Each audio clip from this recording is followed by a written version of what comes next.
All right. Peace, family. It's your boy Tez Lotto, Big Tez Lotto Sessions, a podcast where we chill, we build, and some more shit. What My up? name's Tez Lotto. I'm your host. I'm chilling with my man Slane right here. What up, though? What up, though? Slane, I want to say thank you for coming on today, man. No problem, bro. I appreciate you having me out. But yet, family, as a keep with the cultural sessions, man. You already know what the name of the game is. Everything cannabis. Today is a special episode because I brought Slane on, and Slane he's heavily involved with cannabis politics and like the pursuit for legal cannabis in the state of Virginia. As you know, as of right now, recreational cannabis is legal, well, possession and then home cultivation, but we haven't necessarily built out our full cannabis industry when it comes to like the full regulation going from seed to sale. So I thought it was a good time to bring Slane on, and we chop it up about a little bit about what he's doing in the community, and get to know him. You know how you know what it is, man. This sessions. But before we get started, we do want to give a shout out to our supporters, man. We want to give a special shout out to Future World Sport. We're shooting live on location at Community Love in Norfolk. You know what it is. Sessions, a lifestyle company. Go to www.sessionslifestyle.com. Shop the pre-sale. We will be shipping early March. Premium hemp bro, premium hemp on inorganic, unrefined, unbleached papers, man. Got to get my spill together, but y'all already know what it is, man. So, all right. So, Slane, man, just introduce us to yourself, who you are, man, and what you all about. My name is I go by Slain Illusion, Slain Ills for short. Um, I consider myself a Renaissance man, a man of many talents, skills, abilities. My background is in entertainment business. Started off in the entertainment industry actually here in the 757. So we created our first label concept when I was about 13 years old, and I officialized the label when I was 14 years old, and I just kind of been active in the music industry since then. I left Virginia in 2009 to go work for Warner Brothers in California. Mm. And when I moved to Cali, I ended up having to work for some cannabis events and stuff out there. Discovered the real knowledge about cannabis because at that time, being a youngin from VA, I was smoking mid packs and thinking I was doing it big. The notorious Labo, The lie, bro. the Labo. Okay, hey man, that shit is crazy. But then yeah, going to Cali and actually learning about the plant in its essence of where it really comes from. It sparked a revolution of sorts within myself. I got a lot of good partners and supporters in California, Mm. and we've been on the journey since then. In a nutshell, we've operated in probably 5 states, I think now. Mm. We've been working on legalizing Virginia since 2011. Got it. Um, so it's been a pretty good adventure, and hopefully we get to talk about some of that stuff tonight. Yeah. Um, but yeah, ultimately, I'm a creative. I love being in the creative space. As an entrepreneur, being able to kind of control what you do and what you present to the world. Um, for me, versus working for corporate media, my time in California working at the labels showed me that I'm not mentally. I don't want to work for a corporation when it comes to a creative art. Mm. If you get that, Yeah. So No, I'm I trying to feel bring you. it back to VA, and hopefully we can make something happen from here in the state. Word, word. So, what part of VA are you from originally? I'm an Army brat, so Mm. I originally moved to Virginia. Shit, I think it was around like 3, 4. I was here for like kindergarten or some shit. And then we went over to Germany, came back, lived in the 804. In 1998, we came back from Germany. It was in the 804. Left the 804, came down here, left here, went to Northern Virginia.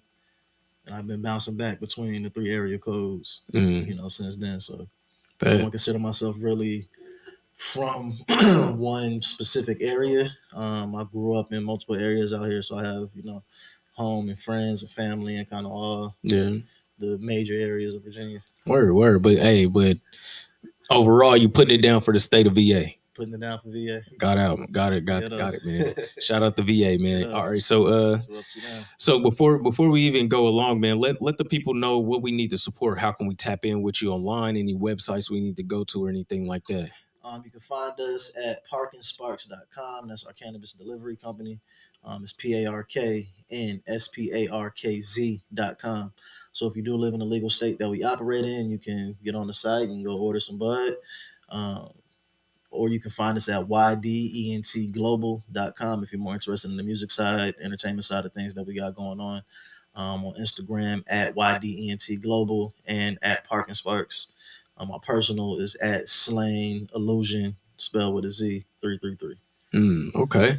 So I kind of want to ask you more questions about you, like moving around, or just one in particular. You Okay. said you spent some time in in Germany or something for a Yeah. little bit.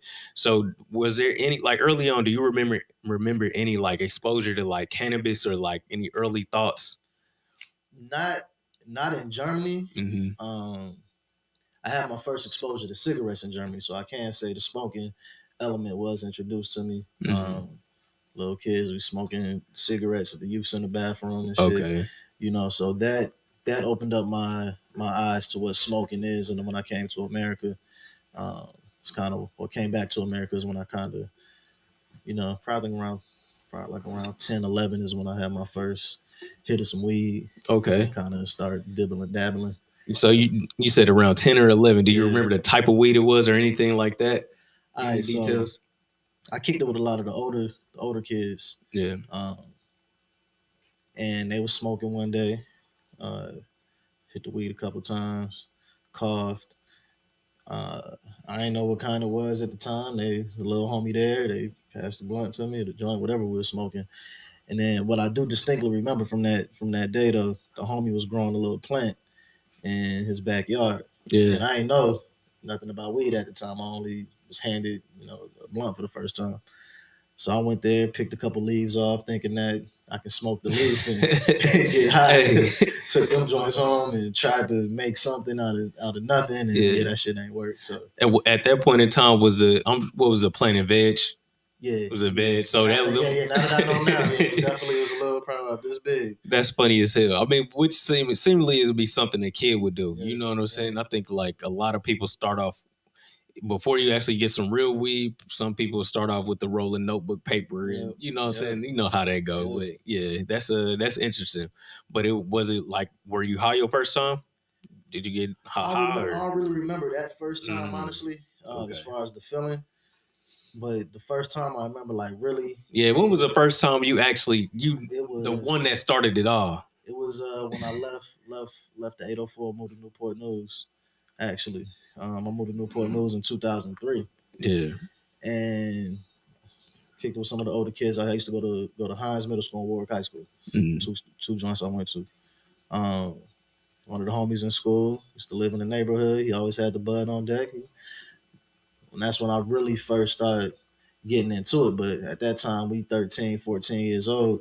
We can't buy tobacco. So what we used to do is take the brown paper bag from the grocery store, Oh yeah. and that was the blunt right there. And Okay. we used to be high as a bitch, dog. Yeah. I remember those. I've So definitely rolled up in the brown paper yeah, bag. so them early days right there, yeah, that's when and the weed used to hit different back then. It used to actually be like smack. It used to be high, like I don't know what it was, man. chilling, like Yeah, I don't know what it was. So back then, that's when it was like heavy on the Labo, like yeah, the mid era. What?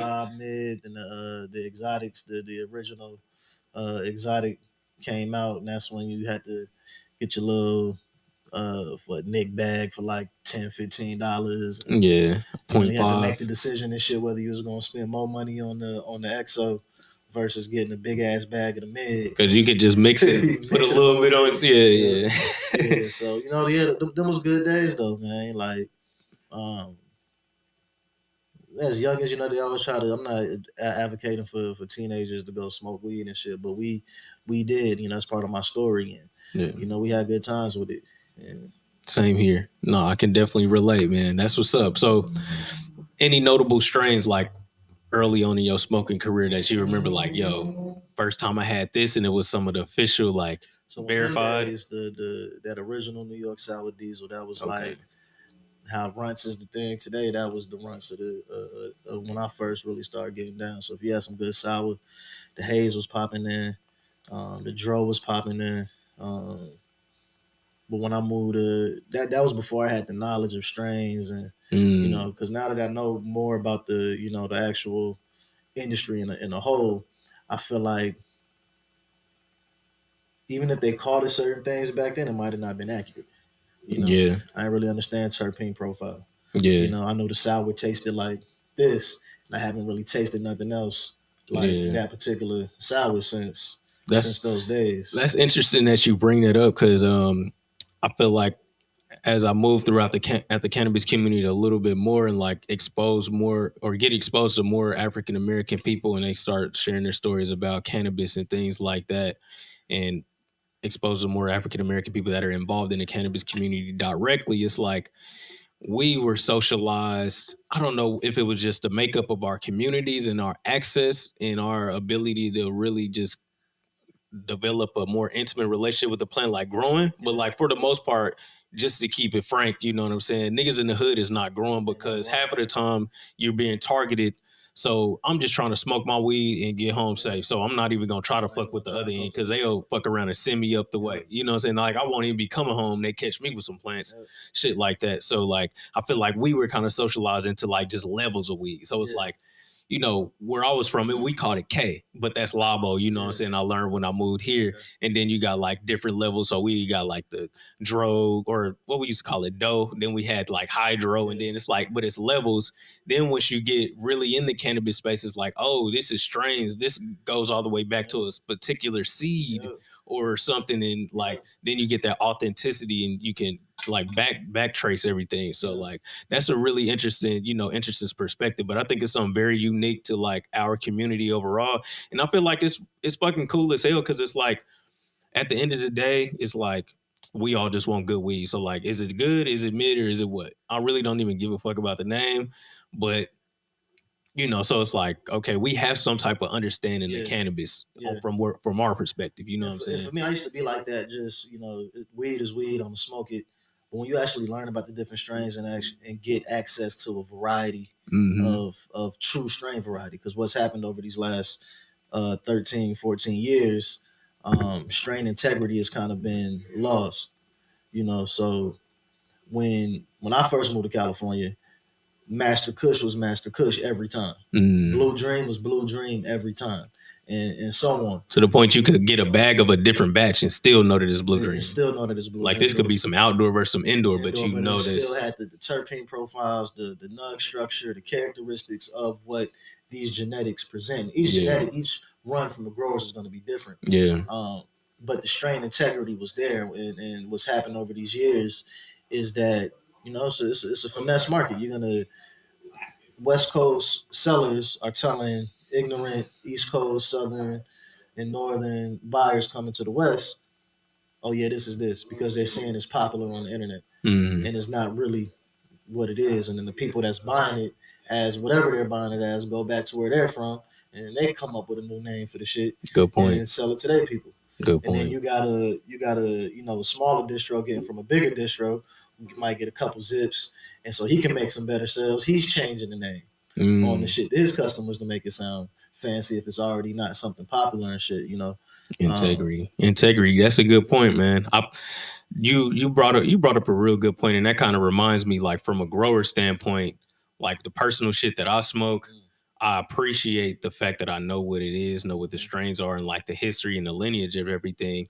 And it's like sometimes when you out here on the legacy market moving around, it's like sometimes you get caught up in the whole like white labeling thing that's yeah, going on yeah, to where it's like sometimes I feel like, man, I don't even really care what name you told me because there's no way to verify it. So like, hmm and then most of the time you'll be like, okay, I grew some shit, but this didn't even look like what it was. So it's like, social media culture kind of really made the little mylar bag shit kind of the thing to do. Everybody yeah, trying to flex yeah, because when it came to the bud, you could literally go get some gas from your weed man with your hand out, and have it put in your hand, and you'll be totally fine. It never really mattered yeah, about the packaging, and for me, the packaging it took away a lot of the strain integrity because hmm now you can hide bullshit within the confines of a sealed package, and the customer doesn't see their bud before they buy. And right, usually, you get to, check it out. Or if you trust your weed man, he always got some gas. You don't feel like you need to check it out. yeah, Um, yeah, I'm not really a fan of the white label market, how it's been pushed. You know, Yeah. it's a better way to do it. Um, People not doing it because they want to be able to finesse. All right. So how? So I got a question for you. So for anybody wanting to start a cannabis brand, do you feel like it should start with a grow and go from Um, seed to sell that way, or should you just have a trusted source that you work with, like a grower per se that you work with, and you? as I play pretty much every hat in the cannabis industry, Mm, um, and as a brand maker, it has to start with the growth. It has to. If you're, I mean, you could be looking at your cannabis product like any other commercial commodity where you're sourcing it from a singular manufacturer. Like they have Jordans. Jordans have copy, not necessarily copycats. People getting the same yeah. cut and style Hmm. from the same manufacturers. They got Shacks that look like Jordans now and shit. Yeah. Um, so you can play it, you can play it that way, but you don't really get the control of your genetics. You don't get the control of your strain. So I do believe if you're gonna come up with a brand, um, you wanna be able to go into it from the seed, from picking. All right, this strain has this characteristic. This strain has this characteristic. Let's cross them and see what they do. See how the flower come out. If we like the flower on this one, we're gonna take this pheno and we're gonna use that as our brand product. Yeah. Um, because you can go buy some weed and put it into a fancy package and make money. But for me, as somebody from the cannabis culture, is that's counteractive to kind of what we're What trying to we fighting push. for? You know, Yeah. um, all weed isn't made the same, and when you're distributing this stuff to people, it is a ingestible product. So for me, coming from the medical side of things first, um, and working closely with the patients and people that are actually sick that are getting their healing from this, if somebody has PTSD from the Vietnam War, 9 times out of 10 they can't use no sativas. The shit is gonna heighten their senses way too much and cause that PTSD to go crazy. So they have to have indicas. My first boss was like that, um, and if you accidentally gave him a sativa, he was probably gonna fire your ass because we used to have to roll shit up for him when he, and he'll fire you, Yeah. for giving him the wrong shit. Yeah. So getting back to those kind of days, I think people need to take that into account when they're coming up with these brands and stuff. Mm. True. So with that being said, is that the line that you like to see VA cannabis go, where it's like we got some good growers out here and they're starting brands with the shit that we grow in VA. Is that how you want to see it go? I like to see a cross between the craft small batch cultivation Mm-hmm. and incorporating those methods into a corporate model, so we can ensure that quality craft cannabis is being distributed on the commercial scale as well Mm. as the connoisseur consumer market. Yeah. And for that to happen, it has to be collaboration. What often happens in this game, these rich dudes, couple $1 million, couple $1 billion, they come into this world and they think that they can swing their money around and change things. And I tell the investors is the same as the politicians. People that aren't from this culture, if they're not from this culture and they play those roles, this is not your industry. You can put up $10 million and think you're going to take over the market, but every damn near every corporate cannabis company has been suffering because No. the regulations in place in these legal markets don't allow for them to make the amount of money that they need to sustain versus Exactly. the black market where our money goes untaxed. Right. It's dangers and risk that comes with making a lot of money on the black market side um, in itself, but ultimately the black market is turning trillions of dollars globally Yeah. annually compared to the couple billion that the commercial market is making. So if we use the same mindset and make sure that the culture of cannabis stays alive within the corporate side of things, I think we can see a strong not just economy here in Virginia, but nationally and globally.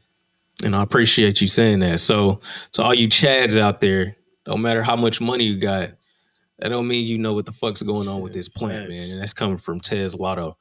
Hey, Facts. as quoted by Shane, no slang. Hey, but yeah, so like What are some of your what's your favorite strain? Personally, my favorite strain is Pure Kush. PK. It's a lot of people ain't have real Pure Kush. Pure Kush, when it first was introduced to the market, it was going for $1,000 a zip. It was one Mm, of them. It was one of them strains that um, I don't know. It's hard to explain, bro. that is fucking insane. It's hard to explain. Like I haven't tried anything in the last 8 years, 10 years, anything close to what the experience that Pure Kush has given me. I don't think I've ever seen $1,000 zip It was one of level them shit. cuts. Yeah. So being able to even find the genetic of that today, finding the true Pure Kush genetic has been hard as fuck. Pop Right. some seeds and it's just not what it was, you know. Yeah. So it's a certain cut of PK you looking for as well. Yeah, yeah. Mm, I don't think the Pure Kush that a lot of people have is Pure Kush because it just, like I said, you know certain strains by their terpene profiles, the feeling that you get, the taste, the aromas that you get off of it. Um, Even with different phenotypes, those phenotypes still share like characteristics. yeah. The nug structures can be different, the noses can be different, but you can still smell the underlying same tones in the nose. So the Pure Kush from 2000, 2009, 2010, 2011 SoCal. That's my personal favorite strain. Recent strains that people might have tried. A lot of people try to shit on Bubba. Um, Bubba Kush is one of my top indicas I go to. Mm, Um, that's a good one. the people out here that get the Bubba is not real Bubba. I wanna dead the myth now. So everybody talking shit about Bubba. Y'all ain't even been really smoking the real Bubba. Man, I feel like a lot of those out of town packs be coming through. They be having like one of a few names, and Yeah. when Bubba is like or Platinum Bubba or Yeah, something like that, it'd that was be the hustle back then. It's yeah, like, all right, y'all think Bubba Kush is the popular thing. So when the shoppers come in town, the distro is gonna tell the customer whatever the fuck they want to hear to get the sale. whatever the fuck. Yeah, this Bubba. Or even if the distro told them what it actually was at the time, the Bubba was popular. So niggas bring their shit back home and sell it Yeah, as Bubba. yeah, Like I said, that fucks up the strain integrity because now the Bubba Kush gotta people look at it like it's some mid, and if they actually smoke some real bubs, then they gonna be like, yo, I don't know that shit I was smoking before, but they gonna want to keep smoking that shit. yeah. Personally, I'm not like a big runts or gelato fan.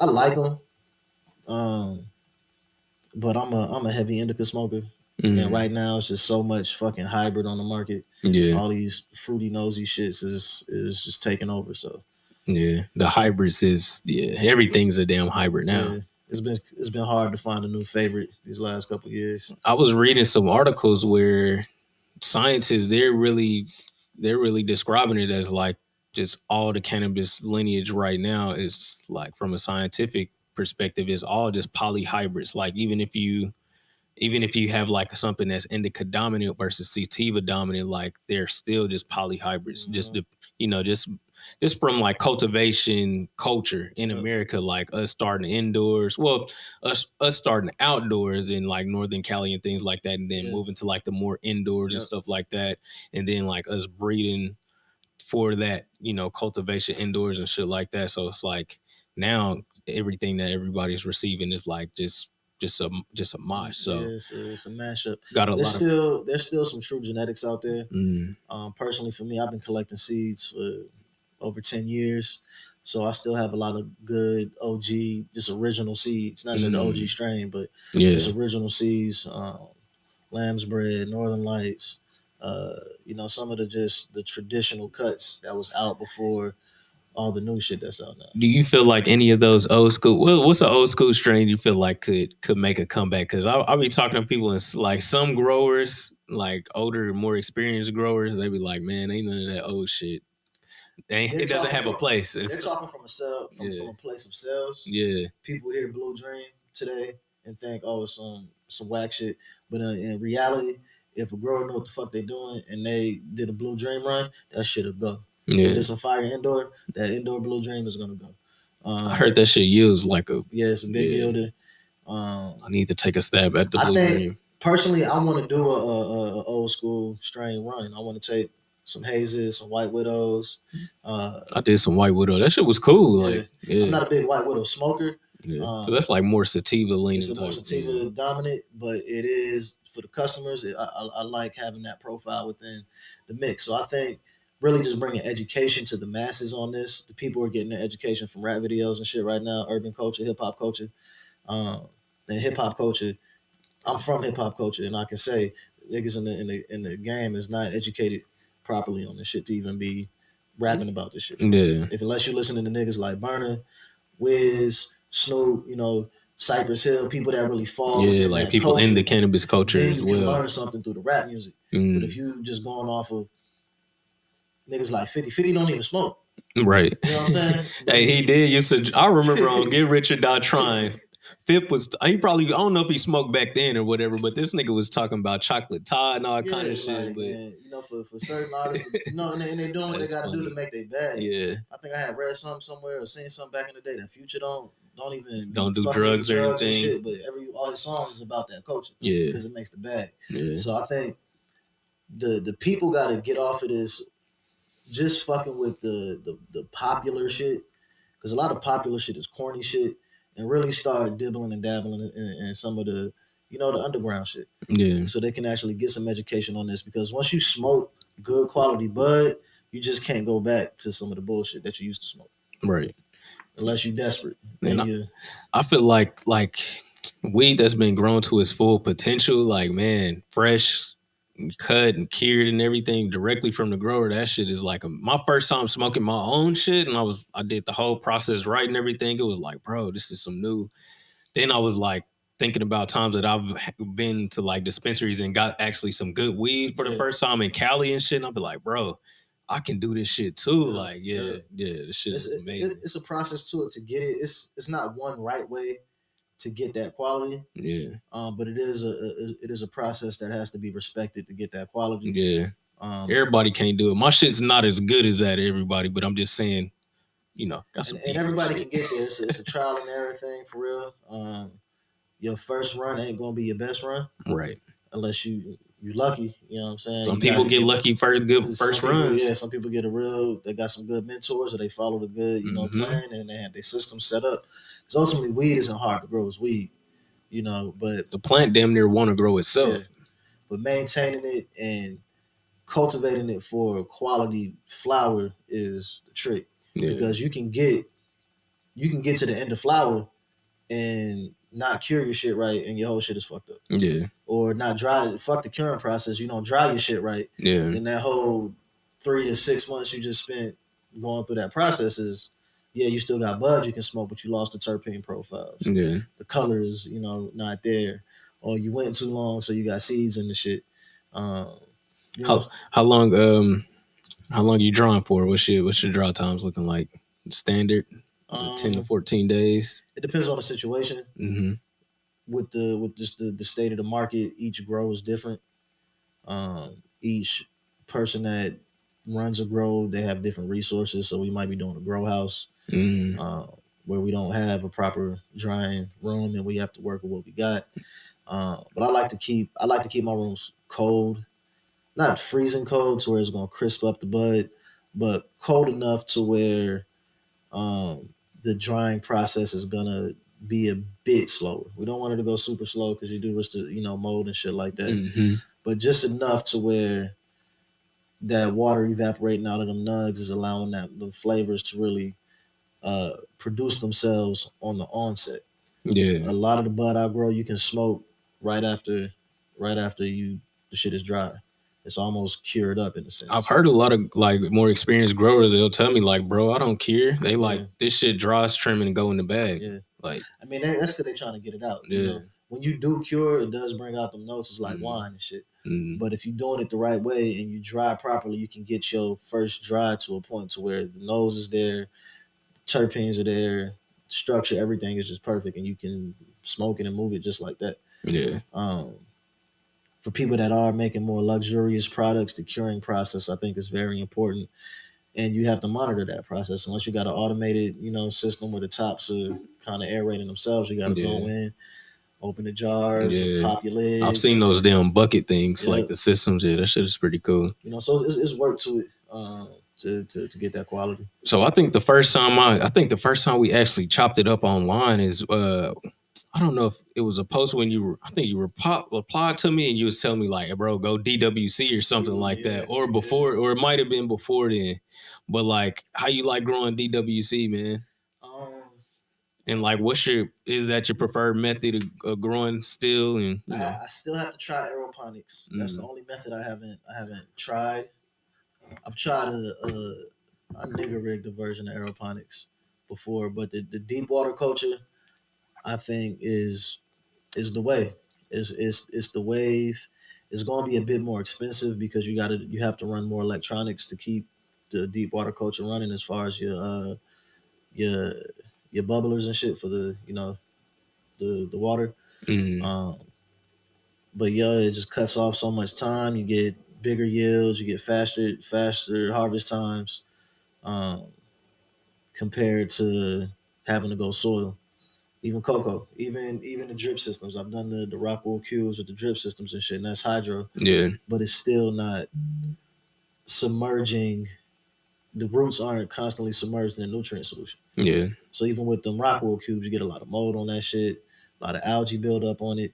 Um, with a good DW system, you don't even got to really do no work. You change the water out as they drink. They usually drink a 5 gallon bucket once a week. Um, sometimes once every 2 weeks they'll drink the gallon, yeah, and then you depending on how you have it set up, you can have it set up to where each bucket is connected to each other and then connected to a reservoir. You just have to continuously fill up the reservoir with your nutrient solution. If you mm-hmm, don't got that, then you got to go through and fill up all the buckets once a week.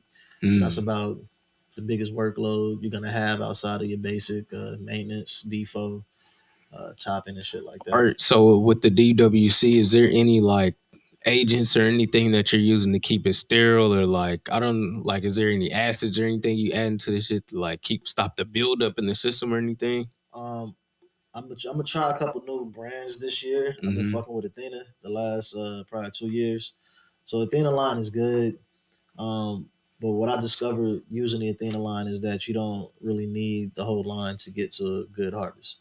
Mm, Um, so to mimic what Athena has with their cleanse, I just use hydrogen peroxide. Put a little bit of got it. hydrogen peroxide in your water. Helps with the oxygen count in the water, and it keeps microbes and bacteria and pests and shit at bay for the Mm. most part. There's a couple other agents people can use out there that's natural. But I would probably just roll with hydrogen peroxide if you didn't want to, or if you didn't have Yeah. a budget to get something off of the market. Okay. All right. Yeah. Just a question, man. I've always been interested in doing it. It's a lot of tinkering and shit you got to do to Mhm. get it up and running. So it's been kind of. I'm still on the drip system game, so I'm like Nah, trying to it's learn it's that really still. easy, man. If you gotta need some purified water, so whether you got an RO system or Mm. they got I use the zero water joint. I have an RO system and I have just a regular zero water joint. Yeah, you just get your purified water, fill your bucket up, put your nutrient solution in there. And you can just do this with like a 5 gallon bucket with a pump Yeah, with the and air like the pump. little basket Yeah, and yeah, that's it. okay. Yeah, the I've been basket's $5 seeing at the store. Get the I use the hydrogen cubes. I mean the the hydrogen clay clay pebbles. pebbles. I don't know why I'm so intimidated by growing DWC, man. I'm A lot gonna of people try it think out, man. That shit look it's the easiest thing, bro. You can I literally I went to Cali for a week and a half, left my grow. I didn't have nobody to watch it, and I came back and it was perfectly fine. it's Gucci. It was Yeah, straight hell yeah. because if they're not drinking at a rate to where they're killing the water quick, Hmm. you can go away for a couple days. Got your light set up, you know what I'm Yeah, saying, on the timer, yeah. and you're good. But if you leave a soil grow for 4 days, you're gonna come back with Cause damn you near gotta everything watch the wilted. soil ones. You really gotta watch. Yeah, even Yeah, cocoa, you gotta watch more. yeah, yeah. Even the Rockwool cubes, because the Rockwools are gonna dry out. You gotta water those motherfuckers. We had did a 300 cube run. I was watering once every other day, sometimes Mm, once a day if damn. they drink too much, Yeah, because all the heat and all that shit up in there is gonna dry out the cubes faster. yeah. See, I do like 1 or 2 gallon pots in cocoa on the drippers. So them bitches, yeah, you gotta if your reservoir go empty or some shit happens, like where them drippers don't come on, you be Mhm. fucked if you don't catch it right. I like DWC too because you can get bigger yields with cheaper lights. Mm, You don't need to go. go get the expensive lights to get good yields with DWC. So yeah, as Mm, like say here in Virginia, we can only do 4 plants. You can train your plants a certain kind of way to where you can maximize your yields under $60, $70 lights, mm, LEDs off Amazon. mm. Okay. Hey, that's some free game for y'all, man. So if anybody that's don't have the budget or the space or don't want to pay all that extra money on your utility bill from using the professional lights, you can easily go to Amazon and order some decent LED grow lights that it's gonna run your bill up a little bit, but it's not gonna uppercut you. Not gonna go Yeah, crazy. Yeah, that's a common misconception is that growing and getting into the cannabis, it's an expensive hobby. Only if you make it is very simple, a very simple plant to grow everybody. So, don't be intimidated by it. You see, I was intimidated by a technique. My brother's here, he's definitely getting me informed on it. He's motivating, encouraging me a little bit more to try it out. So, but yeah, shit, man. I appreciate you going a little bit more into the grow bag. yeah, though. You know what I'm saying? Everybody out there, remember the slogan, grow yours. Um, Yeah, though, grow yours, yeah. I want to talk to you more. I want to talk to you more about the political side of everything, man, and get into your history and that, like your aspirations and Yeah, what we can do as supporters. Everybody here at Sessions, viewing and myself, what we can do to beat the drum in and make sure this legal cannabis goes the direction we want. uh, so cannabis politics, and it took for me to move all the way to California to start learning about the corruption that this prohibition was founded upon. Being from Virginia, uh, this being the original slave territory and all of the turmoil and stuff that's here, I've always kind of been a bit more politically focused and a little bit more vocal on social justice and stuff as even a youngin coming up. So I get my first job at a dispensary in Inglewood, California. Good place to learn from. But Inglewood is the hood. It's urbanized. You don't really get to interact with some of the people that are, I'll say, a bit more educated um, in the cannabis thing. Then I left that dispensary, went worked for a company called Cannabis Planet TV. And the day I went for my interview, shout out to Brad Lane, the owner. He asked me if I knew who Jack Harrer was. I'm fresh from Virginia. I was like, no, I don't know who Jack Harrer is. He said, nobody in this industry is going to take you serious if you don't know certain things. Hmm. Um, so what I want you to do is go home, do some research, watch a couple documentaries, and then come back here and then let's have this conversation again. So I went home, spent about 2 3 weeks just researching. I started off with Jack Hare, found this documentary called "How Weed Won the West," Hmm. um, and it really opened my eyes to the medical side and how cannabis is curing people. So in my head, I'm thinking I'm stumbling upon an epiphany or some shit. I'm like, damn, this is more than smoking; it's actually curing and helping people. Um, Doing a bit more research, then you actually learn about Jack Hare's book, "The Emperor Wears No Clothes," and this was the book that sparked the re-legalization of cannabis since its prohibition in 1937. Hmm. So I got a original edition one copy of the book, and it's a beautiful piece of literature that really opens up your eyes to how deep this corruption runs. So when I learned that Virginia was the first hemp state because hemp was a crop that was cultivated in the 1600s. Um, Hemp was the first like main crop that the slaves had to cultivate. A lot They of people don't tell you that. don't tell us that in school. They Mm. always only talk about cotton, but they don't tell you how because hemp is so hard to deal with. They said that only black male slave labor was strong enough to process it down. So learning all these things, me being in California now, I'm like, damn, I can go back to Virginia and really, use some of this education to try to get the movement going.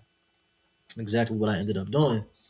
Um, and then when I got here, when you live in a prohibition state, you come from a prohibition state, then you move to a legal state, and now you're able to move around with fucking at that time 8 ounces of bud legally. And then me being in the industry, we was able to have pounds of weed. Yeah. And then you leave that legal market and go back to your home that's still criminalized. It's hard to refit into society.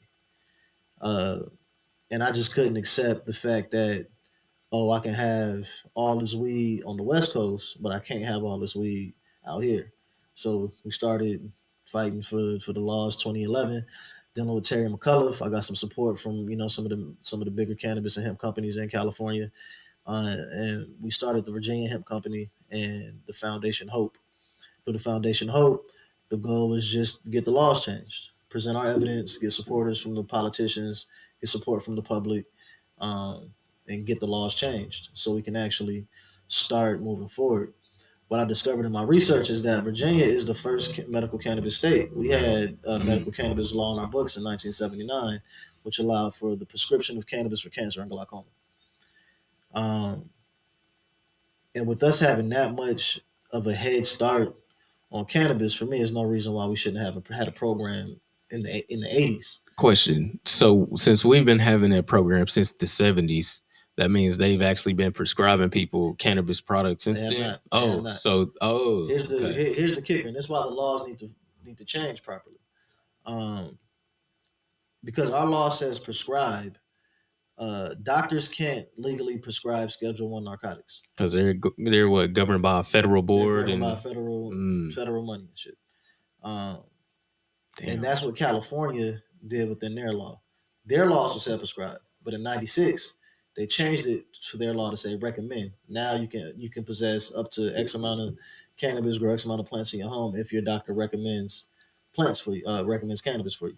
So legally, now the doctors in California can recommend. So that was the first step that we tried to do out here. It's a simple change. Yeah.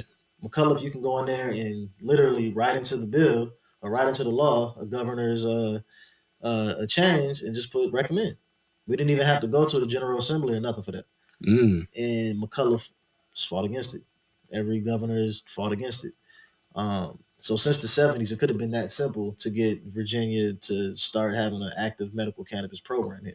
Yeah. So fighting that law, I stayed in Virginia from 2011 to 2016, and I just kept seeing all my peers getting stupid fucking rich in California while I'm sitting here fighting these laws because this is it's home for me out here.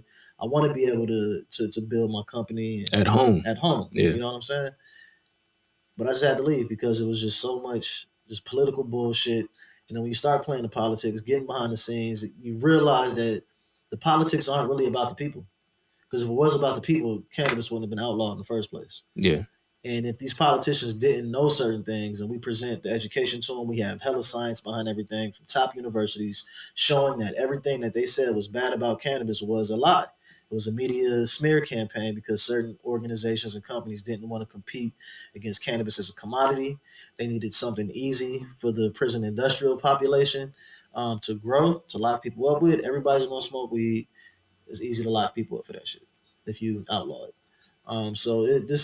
This prohibition has probably been the number one you know problem with America and why America hasn't been able to progress in a certain kind of way.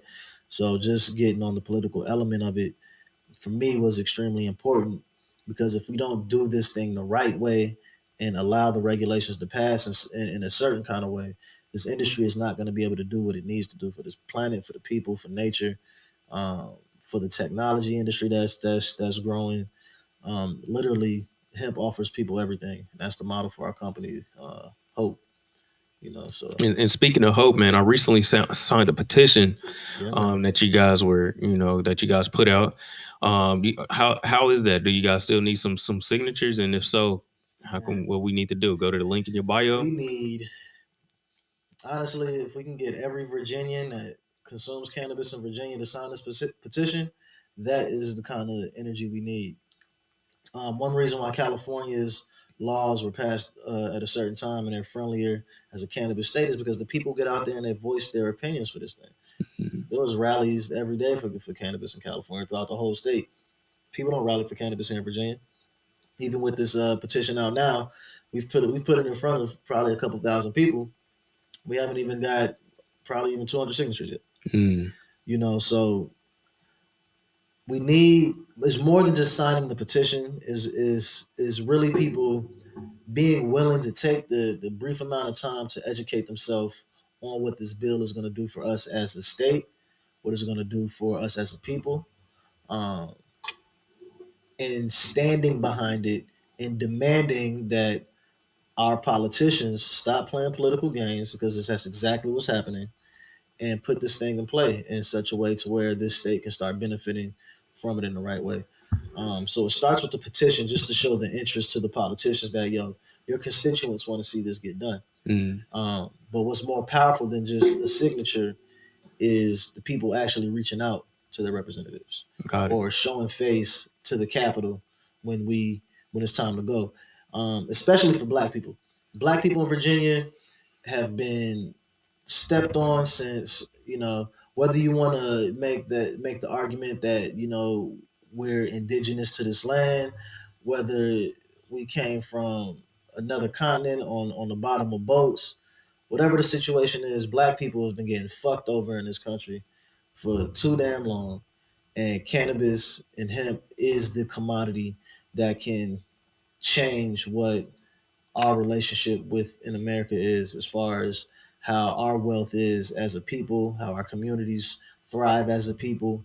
Um, Cannabis can end the violence in the hood, if we can bring proper cannabis jobs to our communities. Mm. So I want to see this thing go in such a way, politically, where people have to come out and fight for it. You see what happened with Trump and his people when he Oh yeah, felt we like he seen him got and his crew they showing went their in ass. they went to the Yeah, Capitol. They yeah, went to the main jump, yeah, showing their and ass. they but that's I'm not suggesting that we go and raid the Capitol or nothing like that. Yeah, we got People more need dignity than that. people need to show up. People need Right. when it's lobby day, when we're having rallies and we're talking about this thing on a public forum, it needs to be thousands of people there instead of just 120 people. Yeah, Because at the end of the day, thousands, probably millions of people have been affected negatively by this prohibition in Virginia. yeah. And if we don't start speaking up against it, it's just gonna continue to go the way that it is. So check out the Hope Acts. We're pushing it through our political end, the Kush Committee. You can follow us at the Kush Committee. Committee spelled with a K. Um, yeah, and let's get Virginia passed properly now, and not have to wait 10, 15 more years before they do this thing in such a way that benefits us. So I got a question. So you're speaking of your bill, and then we have this new Senate Bill 1133. I don't think I read that one yet. Not yet. I heard that Give one me was a passed like this past week or You got a brief rundown of what it's about? so.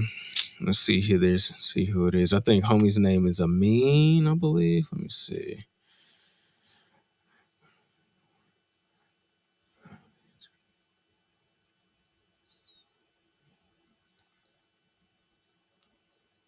All right. So this is the board that I mean. So this is the so in this bill it's giving the federally licensed hemp producers. Mhm. I guess it's giving them the first at bat to begin cultivating. And I guess from what I was reading, I guess they can grow and sell the weed as well. Like I guess So they just focus on flower.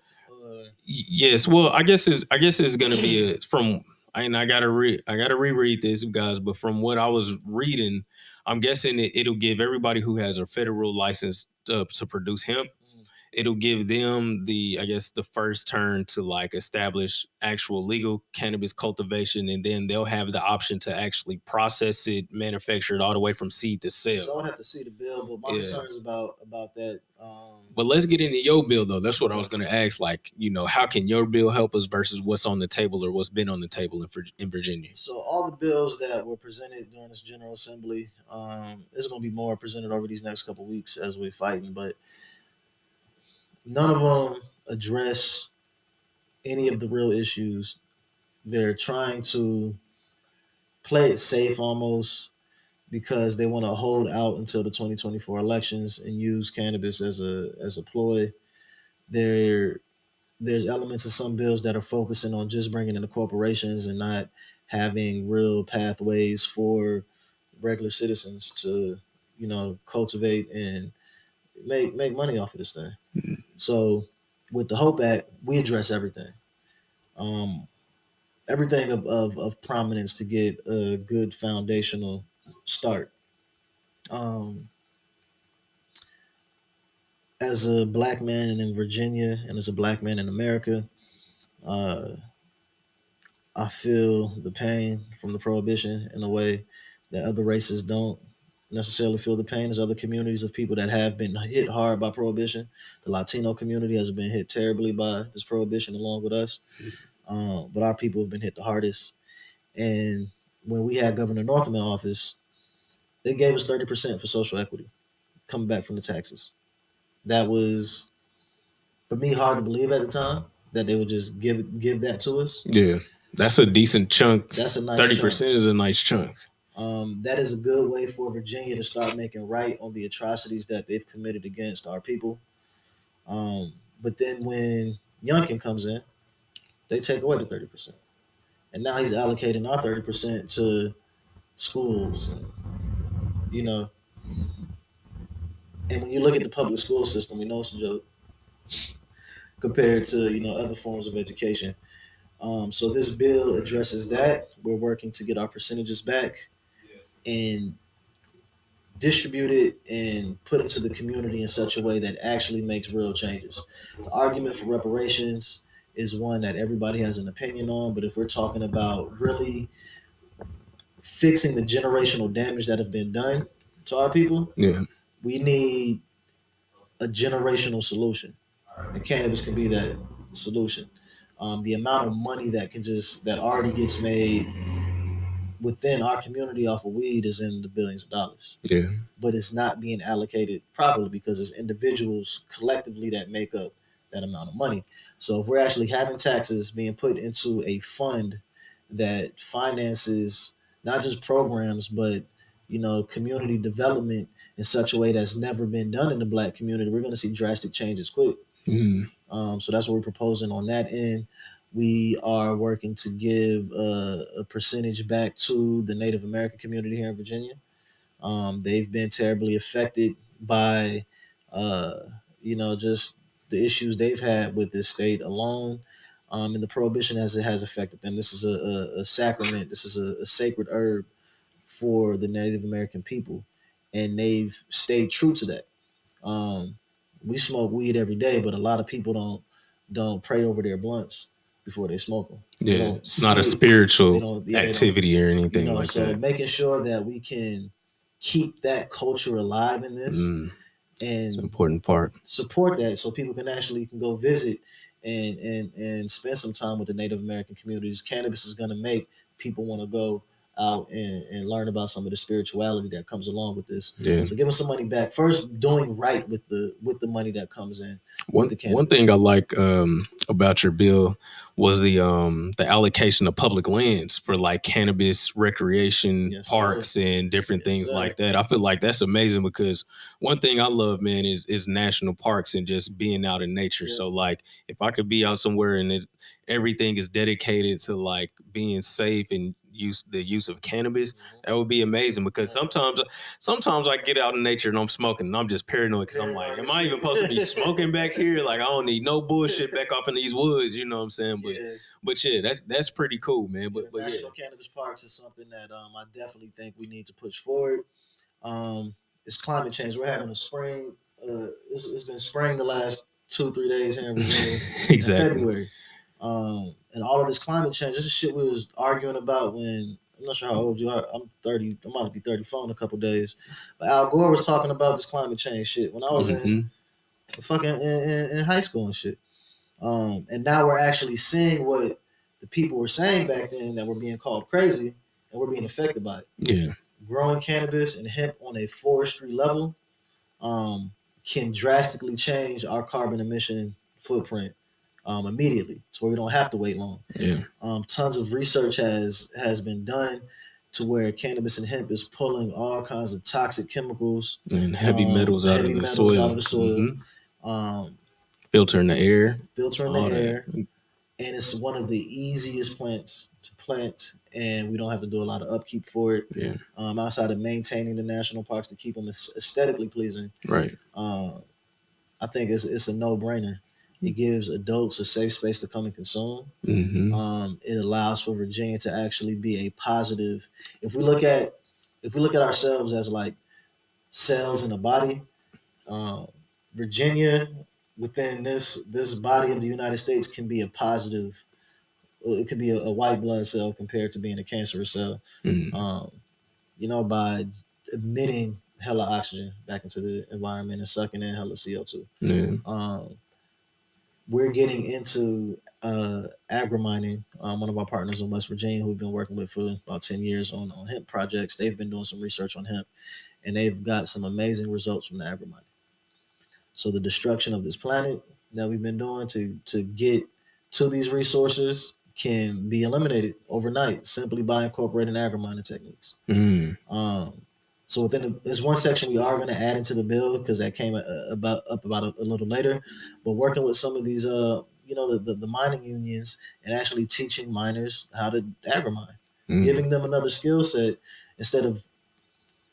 I think what happens when it comes to cannabis and hemp, a lot of the businesses that can be hurt by it don't see how they can benefit from it. So on Mm. one end, yes, traditional mining might end, but y'all can make up all of that money plus more by doing the agri mining. And can you explain for the audience what is agri-mining? Um, roots and plants can absorb elements, heavy metals, gold, silver. Why this hasn't been done yet is beyond me. Because if you can plant and pull gold out of the soil, Right. why would you go dig for it when you can actually pull it out of the soil in an easier way? And you can extract all of those heavy metals, put it through a carbonization process, and you extract all the metals, and those metals can be used for Mm. technology, um, construction, and all of that. Wow, that's interesting. It's the first time I've heard of that, but now that you explain the whole process, I can definitely And I don't see even that know if being I a should expose. process. I'm gonna tell you one thing. Mm-mm. There's one thing I can't share, but there's one thing that I'm willing to share. So we got research back from our West Virginia partners on their agri mining project. For anybody that knows West Virginia, it's a big coal state, hella chemicals. So hemp, we've been trying to get hemp incorporated into the West Virginia community for a while to clean up, just do land reclamation. But through this land reclamation project and what they're looking up, what they're pulling back, they've pulled uranium out of the soil with hemp. Mm.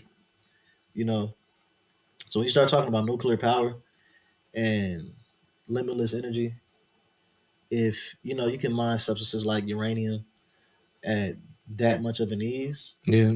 we should be doing it. It's a no brainer. Man, that sounded more like alchemy to me, man. But that's amazing. That's amazing. That shows the power of the plant, man. Mhm. So, all right. So I got one more question before we wrap it up in a bit. Like from seed to sale, how do you see the regulation happening? Like me as a grower, if I wanted to have a craft cannabis business and legally operate within Virginia, like what does that look like in regards to your acting, like your campaign, like how you feel that should be set Well, in up? this bill, we want everybody to be able to get the opportunity to participate. Um, from the home growers, we are suggesting 100 plants minimum that we can cultivate. 4 plants is nowhere near enough. I think 100 gives just the average citizen a good range of what they can do. Some people might want to grow 4 plants. Some people might want to grow 50. Some people might have the resources and the time and the space to grow the full 100. Right. After you move out of that 100 range is when you can start getting into the licensing for business operations Mm. if you're going to decide to run a business. So clean cut. I don't need a license up to 100 Up plants. to That's how 100 you feel. plants. Okay, love Um, it. we're pushing for 18 plus on that. I Mm. personally feel like if the government says we're mature enough as a citizen to go and kill somebody or to potentially die for this country, we should be able to smoke our cannabis, smoke our weeds, smoke our Touche. tobacco, and drink our liquor at 18, I believe so. Um, but we want the fees for the different tier. I think it's 4 to 5 tiers we have in the bill, from craft to corporate, and we want those to be affordable for everybody. We don't want the craft cultivators to have to pay an extenuous amount because Virginia is going to kill it fist over foot when it comes to cannabis taxes. Yeah. So there's no reason to overcharge on the initial license. So we're looking at probably like $500 a year Mm. for your craft license up to a certain plants, and then the tier goes up as you increase to the corporate side. I think the corporate numbers on there is like it was like 7,000 a year or something like that. So even for the corporations, we want to make it extremely friendly to come into the state and Yeah. operate a certain kind of way. But for the craft cultivators, yeah, we're just keeping it cheap. We want a mandatory education course before people get their licenses. Um, whether this course, realistically, we might not be able to have a classroom, but we'll have to do some kind of digital thing with professionals from the industry to teach people how to cultivate properly. Yeah. A lot of people get discouraged once they go have their first run and shit doesn't come out how they want it to, Yeah. and they just quit. So if we give people education from jump before you even put your license into effect, you spend this week, 2 weeks learning Yeah. this shit, you're gonna go into your grow room for success. Awesome. Yeah, and I agree with that, man. I feel like we should have public community cannabis classes, state funded, Yep. government funded. And Yep. that would definitely create jobs and bring the awareness, Yep. to the plant overall and educate the Yep. citizens of the state. And it'll make Virginia the state to where the people of the state is growing the best weed. Yeah. You know. So from that, so we got a $500 a year to be a grower, right? Yeah. So where does retail and processing and like all of that fall in line? And that's where it's gonna get tricky. Mm-hmm. That's where it's been tricky for this whole industry. Cannabis is an industry that we don't pay taxes on our product usually. Yeah. So we have to have fair taxes on the retail side. We I'm looking at 5%. I think a 5% tax would be the perfect tax on cannabis. The customers will pay it, the cultivators won't have a problem paying it, and the government is gonna see a lot of money from it. Virginia initially was trying to push a 28% tax. Mm. Damn, Um, that's a lot of fucking money. I'm gonna give a quick story on this California tax issue. Before 2018, the taxes in California for cannabis were cool. We're able to operate legally, make money, pay our taxes, cool. How much was it? It was like 10% or some Ten shit like that. percent. There. In 2018, Prop 64 passed, and they raised the tax rate up to 35%. Um, Once that happened, everybody went back underground. Even the top legal dogs went back underground. Yeah. It took California 2 years, $100 million. They started a commission to figure out why the trafficking was going up so much, and Right. We still getting y'all leftover packs. and why nobody was buying the legal weed. Yeah. Only people that buys weed at 35% going to 35% tax going to California is either you don't have a plug or Or you're a you tourist or you just a well off person, which is or you're a well-off a person. 1%er. And you don't want to have to deal with the streets and stuff like Yeah. that. But outside of that, people aren't paying that. So they suspended the tax from 35% to 0% in 2022, and I think it just went back to trying to stabilize it at 15% Mm. starting January this year. So for Virginia, we need to assure that our taxes start off properly. Yeah. Retailers can make money on it, because if retailers have to charge too much, they're going to sell weed under the table out the store like they've been doing before. Yeah. Um, but for that to happen, we really need these politicians to get their act together, realize this isn't their industry, and that they have to work within the confines of what works for this industry. Yeah. So fair taxes, fair licenses, so everybody can participate. Um, I think we'd be in the money for that. Right, that's what's up, man. And I'm definitely here for it, man. All power to equity, what I'm Yeah. saying, a fair shot, fair taxes, and just a fair right to the plant, man. That's amazing. Yep. But yeah, so like before we close out, man, like what is your future looking like in cannabis? What's some of your goals, man? And then before we wrap, just let us know one more time how we can find you online. Yeah. Um, like I said earlier, our motto for our company, the Hemp Hope Group, is hope. Hemp offers people everything. Um, and this mission I've been put on is more than money. Is more than building my own company. It's really about creating something that can make this world, make our coexistence with nature and each other a million times better for our generations that are here now and for the future generations that are going to come.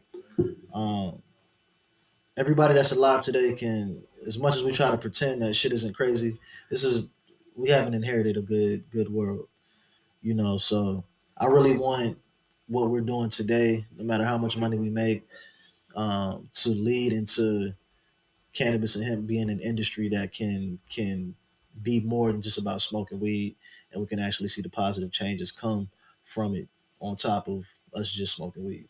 But Uh, yeah, and so then you can find us at parkinsparks.com, ydentglobal.com for anybody that's interested in the music side of things.